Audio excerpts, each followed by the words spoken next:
How did old quarantines provide for basic needs? Imagine being stuck in a small, crowded station or on a ship for days or even weeks.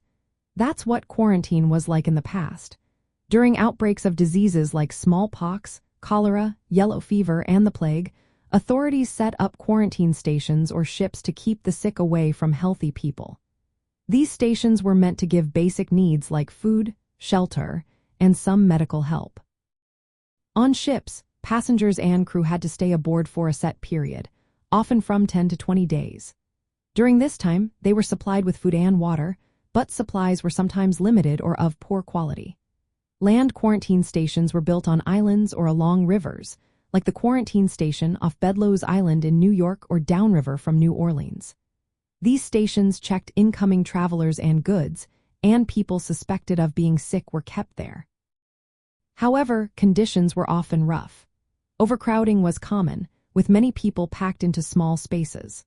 Sanitation was poor, and diseases spread easily within these crowded places. For example, in the year 1892, over 1,200 immigrants in New York were quarantined under unsanitary conditions.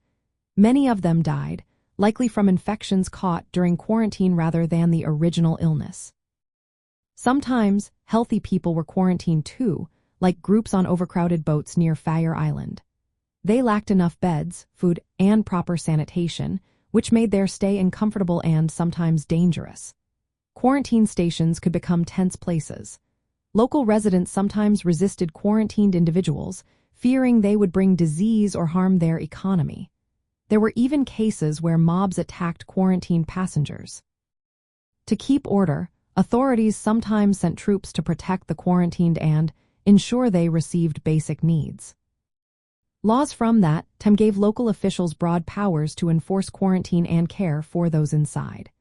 But because science about disease transmission was still developing, these measures were often misused or poorly managed. Buildings used for quarantine were criticized for being unhealthy, with bad air quality and hygiene issues. They sometimes became places where diseases spread rather than where people recovered.